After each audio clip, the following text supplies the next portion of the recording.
Class 10th students. तो देखिए आज फिर से हम आपके लिए एक नया वीडियो लेकर आए। एग्जाम की प्रिपरेशन चल रही है और मोस्ट एक्सपेक्टेड क्वेश्चंस करा रही हूँ, यानी कि वो क्वेश्चन जो काफ़ी सालों से रिपीट होते रहे हैं, कई बार पूछे जाते रहे हैं, तो इन क्वेश्चंस के कई बार आने के चांसेस ज़्यादा हो जाते हैं। तो ऐसे ही कुछ क्वेश्चंस खोज कर लेकर आई मैं और आपके लिए प्रस्तुत कर रही हूँ ताकि आप अच्छे से इनकी प्रैक्टिस कर सकें। ठीक है, तो आज मैं अपनी class 10th Hindi course B के स्टूडेंट्स के लिए वीडियो लेकर आई हूँ। इनकी स्पर्श भाग 2 ओ का जो हमारा काव्य खंड है उस पर आधारित ऑब्जेक्टिव क्वेश्चंस आपके पास में आएंगे। ठीक है, तो उन्हीं में से कुछ काव्यांश हैं जिनको आज हम कराने वाले हैं। ये सुनते ही ऑब्जेक्टिव बहुत सारे बच्चों के मन में आया, मैम सब्जेक्टिव। तो भाई जब ऑब्जेक्टिव करा रहे हैं तो सब्जेक्टिव तो हम छोड़ेंगे नहीं, उनकी भी प्रैक्टिस कराएंगे। तो बस कम्युनिटी पोस्ट पे ध्यान रखिएगा, आपको सारी इंफॉर्मेशन मिलती रहेगी टाइम टू टाइम। ठीक है, तो आज हम जो करने वाले हैं वो है हमारी स्पर्श बुक के काव्य खंड को, उसके ऑब्जेक्टिव क्वेश्चन जो कि है काव्यांश आधारित। बात करें गद्य खंड की तो ऑलरेडी करा चुकी हूँ, आप सभी देख सकते हैं, जिन्होंने नहीं देखा होगा वो जाकर देख सकते हैं। ठीक है, तो चलिए शुरू करें आज का हमारा ये वीडियो, जहां पर हम आज सीखने वाले हैं कुछ काव्यांश आधारित बहुविकल्पीय प्रश्न। तो पहला काव्यांश है, क्या दिया है? खींच दो अपने खूं से जमीन पर लकीर, इस तरफ आने पाए न रावण कोई। तोड़ दो हाथ अगर हाथ उठने लगे, छू न पाए सीता का दामन कोई। राम भी तुम ही लक्ष्मण साथियों, अब तुम्हारे हवाले वतन साथियों। तो क्या है, कौन सी हमारी कविता है ये? कर चले हम फिदा। तो किस तरीके से भारत चीन युद्ध हुआ, तो उसमें बहुत सारे हमारे सैनिकों ने बलिदान दिया। उन्होंने एक बहुत ऐतिहासिक हमारी पौराणिक ग्रंथ रामायण के माध्यम के जरिए ये चीज यहाँ पर बयां करी है कि यहाँ पर तुम्हें अपने खून से जमीन को खींचना है ताकि कोई रावण अर्थात शत्रु इसे पार कर कर इधर ना आए और हमारी सीता रूपी इस मातृभूमि के सम्मान को बिल्कुल भी ठेस ना पहुंचाए। तो तुम ही राम हो, तुम ही लक्ष्मण हो, अर्थात तुम्हें ही सीता की रक्षा करनी। ठीक है, तो ये बताया है। चलिए इस पर है पहला प्रश्न, अपने खून से धरती को सींचना। अच्छा सॉरी, क्वेश्चन तो मैंने पढ़ा ही नहीं। जमीन पर खून की लकीर खींचने का तात्पर्य क्या है? अपने खून से धरती को सींचना, हिंसा और खून खराबा करना, बलिदान देकर शत्रु को रोकना, या खून की नदियां बहाना। तो सही क्या है? यहाँ पर जमीन पर खून से लकीर का तात्पर्य है बलिदान देकर शत्रु को रोकना। नेक्स्ट है, पद्यांश में रावण किसका प्रतीक है? पद्यांश में रावण शत्रुओं का प्रतीक है। किसका प्रतीक है? शत्रुओं। नेक्स्ट है, पद्यांश की पृष्ठभूमि में कौन सी ऐतिहासिक घटना है? कौन सी ऐतिहासिक घटना है? भारत चीन युद्ध, भारत पाक युद्ध, भारत बांग्लादेश युद्ध, भारत स्वाधीनता संग्राम। तो सही क्या है? आपको मैंने चैप्टर एक्सप्लेन करते हुए बताया था कि ये भारत चीन युद्ध है। नेक्स्ट आते हैं, सीता का दामन से क्या तात्पर्य? देश का अभिमान, देवी देवताओं की मर्यादा, मातृभूमि का सम्मान, या भारतीय संस्कृति की परंपरा। तो आप में से बहुत बच्चे कंफ्यूज करते हैं देश का अभिमान। देश का अभिमान है हिमालय, जबकि मातृभूमि का सम्मान है सीता का दामन। हमेशा ध्यान रखना, ये कंफ्यूज नहीं होना इसमें। ठीक है, अब कथन और कारण आधारित प्रश्न है, इस देश के वीर सपूत ही राम और लक्ष्मण है। ठीक है, बिल्कुल सही है। इस देश की सुरक्षा की जिम्मेदारी अब इन वीर सपूतों पर है। तो कथन सही है, कारण भी सही है। तो कथन ए सही है और कारण आर कथन ए की सही व्याख्या करता है। तो यहाँ पर तीसरे पर टिक करें। नेक्स्ट आते हैं, अब हमारे पास है नेक्स्ट, विचार लो कि मृत्यु हो ना मृत्यु से डरो कभी, मरो परंतु यो मरो की याद जो करे सभी।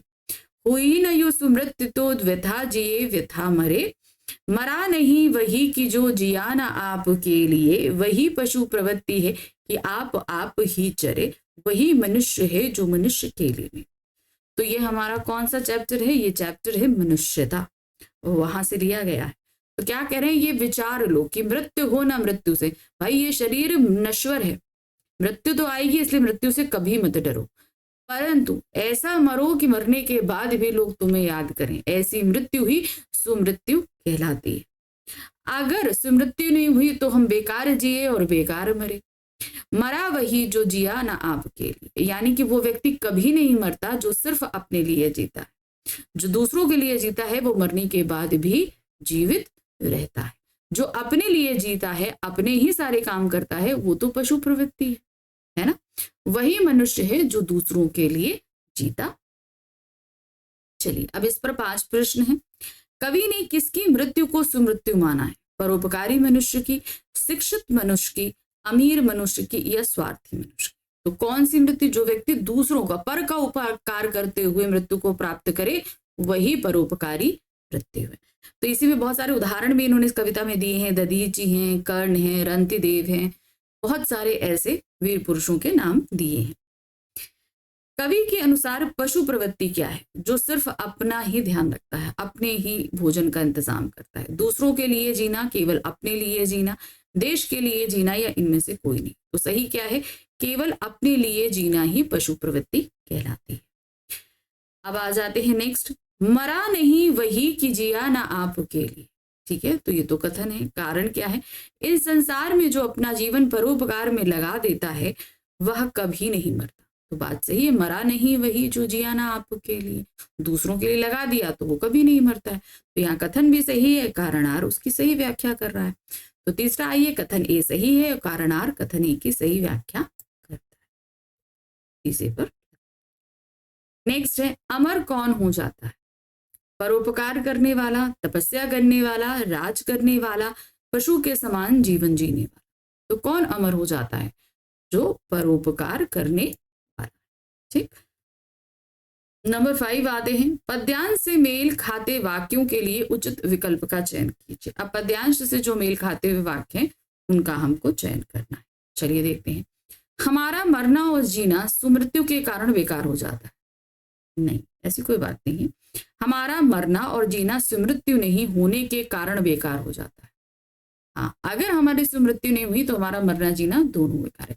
व्यथा मरे वृथा जिए, हुई न जो सुमृत्यु तो व्यथा मरे व्यथा जिए। तो ये लाइन बिल्कुल सही है। नेक्स्ट आते हैं। हमारा मरना जीना निर्धन होने के कारण नहीं, हमारा मरना और जीना असहाय होने के कारण बेकार हो जाता है। तो यहाँ पर सही क्या है? खा ऑप्शन। हमारा मरना और जीना सुमृत्यु नहीं होने के कारण बेकार हो जाता है। चलिए अब आते हैं नेक्स्ट काव्यांश पे। क्या है? सांस थमती गई नब्ज जमती गई। तो ये काव्यांश कहाँ से दिया है? कर चले हम फिदा। फिर भी बढ़ते कदम को न रुकने दिया, कट गए सर हमारे तो कुछ गम नहीं, सर हिमालय का ना हमने झुकने दिया। मरते मरते रहा बाकपन साथियों, अब तुम्हारे हवाले वतन साथी। जिंदा रहने के मौसम बहुत है मगर जान देने की रुत रोज आती नहीं। हुस्न और इश्क दोनों को रुस्वा करे वो जवानी जो खूह में नहाती नहीं। आज धरती बनी है दुल्हन साथियों, अब तुम्हारे हवाले वतन साथियों। तो अब मरता हुआ सिपाही जा रहा है और अपने मन की बात सभी को कह रहा है कि हमारी सांसें थमने लगी, नब्ज जमने लगी, लेकिन दुश्मन की तरफ बढ़ते हुए अपने कदमों को हमने रोका नहीं। हमारे सिर कट गए लेकिन हमने अपने हिमालय के अभिमान को बचाकर रखा, अर्थात अपने देश के हिमालय के अभिमान को झुकने नहीं दिया। मरते मरते भी रहा, मरते मरते बागपन मतलब हमारा जोश बना रहा साथियों। अब हम तो जा रहे हैं, अब ये वतन तुम्हारे हवाले। जिंदा रहने के बहुत दिन आते हैं लेकिन अपने देश पर मर जाने के दिन बहुत ही कम, कभी कभी ही आते हैं और बहुत नसीब वालों को वो ये नसीब होते हैं।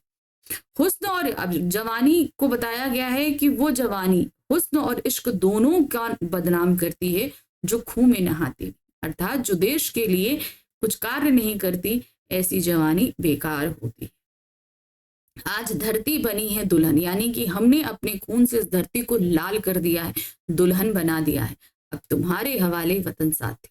ठीक है, चलिए अब आते हैं इस पर 5 प्रश्न। पहला प्रश्न है, सर हिमालय का हमने न झुकने दिया। पंक्ति तो थी, भारतवर्ष में वीर सपूतों ने भारत के गौरव को बनाए रखा। बात सही है, तो यहाँ कथन सही है और कारण भी। तो यहाँ पर तीसरे में देखिए, यानी कि गा में कथन ए सही है और कारण आर कथन ए की सही व्याख्या करता है। हम काबिल। नेक्स्ट आते हैं, कवि द्वारा साथियों संबोधन का प्रयोग डैश के लिए किया गया। अब साथियों का संबोधन संपूर्ण देशवासियों के लिए किया गया, सिर्फ सैनिकों के लिए नहीं, संपूर्ण देशवासियों को। तो यहाँ पर हम घा लगाएंगे देशवासियों। मरते मरते रहा बाकपन साथियों, कवि ने ऐसा कहा है क्यों कहा है? सैनिक धरती को दुल्हन की तरह सजा हुआ देखकर प्रसन्न हो गए। सैनिकों ने मातृभूमि की रक्षा हेतु जोश और साहस से युद्ध किया। देशवासियों को बार बार पुकारकर सैनिकों ने उनमें देशभक्ति का भाव जगाया। सैनिकों ने कभी भी टेढ़ेपन से बातचीत नहीं की, देश की रक्षा ही एकमात्र उद्देश्य रहा। तो मरते मरते रहा बाकपन, यानी कि हम मरने तक आ गए मगर हमारे अंदर का जो जोश है, जो उत्साह है, उस उत्साह को हमने कम नहीं होने दिया और हम उसी जोश और उत्साह के साथ दुश्मनों के साथ लड़ते रहे, है ना। तो यहाँ सेकंड ऑप्शन देखिए, सैनिकों ने मातृभूमि की रक्षा हेतु जोश और उत्साह से युद्ध किया। तो ये ऑप्शन यहाँ पर सही है। नेक्स्ट आते हैं, जान देने की रुत रोज आती नहीं का भाव क्या है, इसका मतलब क्या है। सैनिकों के हृदय में जीवित रहने की इच्छा नहीं है। जीवित रहने का समय आनंददायक होना चाहिए। आत्म बलिदान द्वारा भी देश की रक्षा के लिए तत्पर।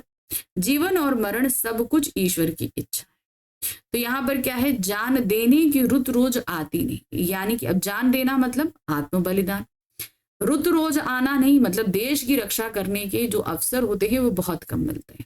तो यहाँ पर जो एकदम एक्यूरेट आंसर नहीं दिया गया है, लेकिन तब भी जो उससे मिलता जुलता आंसर वो गा ही आएगा। आत्म बलिदान द्वारा भी देश की रक्षा के लिए हमें तत्पर रहना, यानी कि हमें अपनी जान देने के लिए जो मौके मिले उसके लिए तैयार रहना। इस काव्यांश का संदेश यह है कि हमें हुस्न और इश्क को रुसवा करना चाहिए, देश के सपूतों के हवाले कर देना चाहिए, धरती को दुल्हन की तरह सजाना चाहिए, देश पर कुर्बान होने के लिए तैयार रहना चाहिए। तो उसका सही ऑप्शन क्या है, देश पर कुर्बान होने के लिए तैयार रहना चाहिए। चलिए अगला काव्यांश आ जाते हैं। यहाँ क्या दिया गया है, देखिए यहाँ पर हमारा पहला जो हमारा साखियां दी गई ना, तो वो है, कस्तूरी कुंडली बसे मृग ढूंढे ए बन माही, ऐसे घटी घटी राम है दुनिया देखे नहीं। तो यहाँ पर क्या कह रहे हैं, जिस तरह कस्तूरी मृग जो है कस्तूरी की महक में मोहित होकर पूरे जंगल में उसे खोजता है मगर उसे कहीं नहीं मिलता, उसी प्रकार से हमारे राम है। हमारे राम भी जो हैं वो हमारे अंदर ही होते हैं, हर एक छोटे छोटे कण में विराजमान होते हैं, लेकिन हम क्या होते हैं, पूरी दुनिया देखते रहते हैं, ढूंढते रहते हैं। अब जो अगर कण कण में विराजमान है तो हमारे अंदर भी विराजमान है, तो उसे हम पूरी जगह ढूंढते रहते हैं, हमें कहीं नहीं मिलते, जबकि वो हमारे अंदर ही रहते। नेक्स्ट आते हैं, जब मैं था तब हरि नहीं, अब हरि है मैं नहीं, सब अंधियारा मिट गया जब दीपक देखो माई। तो क्या कह रहे हैं, जब मैं था यानी कि जब तक मेरे अंदर अहंकार था तब तक मैं भगवान से नहीं मिल पाया, और जैसे ही भगवान से मिला मेरे अंदर से सारा अहंकार गायब हो गया। मेरे अंदर की जितनी अज्ञानता थी, जितनी वृत्तियां थी, वो सभी मिट गई और मैंने ज्ञान रूपी दीपक यानी कि ईश्वर के दर्शन जैसे ही किए। चलिए अब इस पर है 5 प्रश्न। पहला प्रश्न है, कस्तूरी कुंडली बसे दोहे में किसका वर्णन किया गया। कस्तूरी ढूंढने वाले मृग का, सांसारिकता में लीन मानव का, अपनी ही विशेषता से अनजान मनुष्य का, ईश्वर की सर्वव्यापकता का। तो ऐसे हैं मोहे घटी घटी राम। तो यहाँ पर क्या है, ईश्वर की सर्वव्यापकता की ओर संकेत किया गया। नेक्स्ट आते हैं, जब मैं था तब हरि नाही, पंक्ति में मैं से अभिप्राय क्या। अब यहाँ पर मैं मतलब क्या हुआ, मैं का मतलब हुआ अहंकार, जैसे मैंने बताया। तो सही क्या है, अहंकार की भावना। जब मैं था तब हरि नाही, दोहे के अनुसार हृदय में ईश्वर का निवास कब तक असंभव है। कब तक असंभव है, जब तक हमारे अंदर अहंकार रहता है तब तक असंभव। जब तक सच्चे हृदय से उसे याद ना किया जाए, जब तक सांसारिक विषय वासनाओं को ना छोड़ा जाए, जब तक अहंकार पूर्ण व्यवहार का नाश न किया जाए, जब तक सच्चे हृदय से उसकी सेवा ना की जाए। तो सही क्या है, जब तक अहंकार पूर्ण व्यवहार का नाश ना किया जाए। नेक्स्ट आते हैं, जब दीपक देखा माही, पंक्ति में दीपक प्रतिकार थे किस चीज का, प्रभु प्रेम के प्रकाश का, रोशनी के साधन का, प्रकाश का या संपन्नता का। तो सही क्या है, प्रभु के प्रेम के प्रकाश का, यानी कि जैसे ही प्रभु का प्रेम मुझ पर पड़ा, मेरे अंदर का जितना अंधकार यानी कि जितनी अज्ञानता, जितनी बुरी वृत्तियां थी, वो सभी चली गई। अब कथन और कारण आधारित प्रश्न दिया है। क्या दिया गया है, ईश्वर सृष्टि के कण कण में निवास करते हैं, बात सही है, पर हम उन्हें देख नहीं पाते। मनुष्य के पास दिव्य दृष्टि नहीं है। तो भाई यहां पर बात यह है कि कथन तो सही है पर कारण नहीं सही। ठीक है, चलिए देखते हैं। थर्ड ऑप्शन में देखिए, कथन ए सही है लेकिन कारण आर उसकी गलत व्याख्या करता है, तो ये गा ऑप्शन हमारा सही। नेक्स्ट आ जाते हैं, अब हमारे पास में क्या है, अब हमारे पास फिर से एक काव्यांश है, क्या है, विपदाओं से मुझे बचाओ यह मेरी प्रार्थना है। तो ये आपको पता चल गया कौन सी कविता है, हमारी आत्मत्राण, वहां से लिया। ठीक है, देखिए क्या है, विपदाओं से मुझे बचाओ यह मेरी प्रार्थना नहीं, केवल इतना हो करुणा में कभी न विपदा में पाऊं भय, दुख ताप से व्यथित चित्त को ना दो सांत्वना ना सही, पर हो इतना होवे करुणा में दुख को मैं कर सकूं सदा जय, कोई कहीं सहायक ना मिले तो अपना बल पौरुष ना हिले, हानि उठानी पड़े जगत में लाभ अगर वंचना रही, तो भी मन में ना मांगू छे। यहाँ पर क्या कह रहे हैं, यहाँ पर रविन्द्रनाथ ठाकुर ईश्वर से प्रार्थना करते हुए कह रहे हैं कि मुझे विपदाओं से बचाओ, मैं ऐसी प्रार्थना नहीं करता, लेकिन मेरे ईश्वर यानी कि करुणामय ईश्वर मुझे बस इतना करो कि मुझे विपदाओं से डर ना लगे, दुख और ताप में यानी कि दुख और तकलीफ में मेरे दिल को सांत्वना मत दो, पर इतना तुम करना करुणामय ईश्वर कि मैं दुख के ऊपर विजय प्राप्त कर सकूं, यानी कि दुख में दुखित ना होकर मैं उससे भी पार निकल सकूं। दुख के समय अगर मुझे किसी की हेल्प ना मिले यानी कि कहीं कोई सहायक ना मिले, तो मेरा बल पौरुष यानी कि मेरे अंदर की जो शक्ति है वो बिल्कुल ना हिले, अगर मुझे इस जगत में हानि उठानी पड़े, मुझे लाभ भी ना हो, तो मैं कहीं पर भी इस चीज का दुख ना हो, बस मन में किसी तरह का भय मेरे उत्पन्न ना हो, इतनी कृपा आप कर। ठीक है, अब इस पर है 5 प्रश्न। पहला प्रश्न है, कवि विपदाओं से अपने आप को बचाने का आग्रह क्यों नहीं करता है, क्यों वो नहीं करना चाह रहा, ईश्वर पर भरोसा न होने के कारण, शत्रु नहीं होने के कारण, अपने पुरुषार्थ पर भरोसा होने के कारण, अपने को साहसी मानने के कारण। तो वह विपदाओं से बचाने की बात इसलिए नहीं कर रहा क्योंकि उसे अपने ऊपर भरोसा है, अपनी आत्मशक्ति पर उसे भरोसा है। तो यहाँ पर तीसरा ऑप्शन यानी कि गा सही होगा, अपने पुरुषार्थ पर उसे भरोसा होने के कारण। नेक्स्ट है, दुख ताप से व्यथित चित्त में दुख ताप से क्या अभिप्राय, यहाँ पर दुख ताप का क्या मतलब है, कष्ट पीड़ा मानसिक शारीरिक दुख, भावनात्मक और शारीरिक दुख, आंतरिक और बाह्य दुख। तो यहाँ पर दुख ताप से तात्पर्य है आंतरिक दुख, आंतरिक और बाह्य, ताप मतलब जो तड़प होती है वो हमें बाहर से दिखती है, तो यहाँ आंतरिक और बाह्य दोनों दुख से मतलब। कवि के अनुसार दुख पर जय कैसे की जा सकती है, ईश्वर की कृपा से, अपने आत्मबल से, ईश्वर की प्रार्थना से, दुखों का सामना करके। तो कैसे होता है, अपने अंदर की तकलीफों से ही हम क्या करेंगे, दुख पर जय प्राप्त कर सकते हैं। तो आप अपने अंदर के जो बल होता है उससे ही हम तकलीफों पर जय प्राप्त करते हैं। तो यहाँ क्या होगा, अपने आत्म बल से। नेक्स्ट आते हैं, कथन और कारण आधारित प्रश्न है, विपदाओं को दूर करने की प्रार्थना ईश्वर से नहीं करनी चाहिए, तो ये तो सही है। फिर आते हैं, सुख दुख जीवन में आते जाते रहते हैं, ऐसा नहीं, तो यहाँ पर कारण सही तरीके से उसकी व्याख्या नहीं कर रहा। तो यहाँ पर फोर्थ ऑप्शन में देखिए, घा में कथन ए सही है किंतु कारण आर कथन ए की सही व्याख्या नहीं करता है, यहाँ पर हम घा पर लगाएं। चलिए नंबर 5 आ जाते हैं, पद्यांश में कौन सा जीवन कौशल निहित है, चलिए, लाभ हानि में विचलित ना होना, अपने पुरुषार्थ पर विश्वास रखना, किसी की सहायता से लेना, विपदाओं से बचने की प्रार्थना ना करना।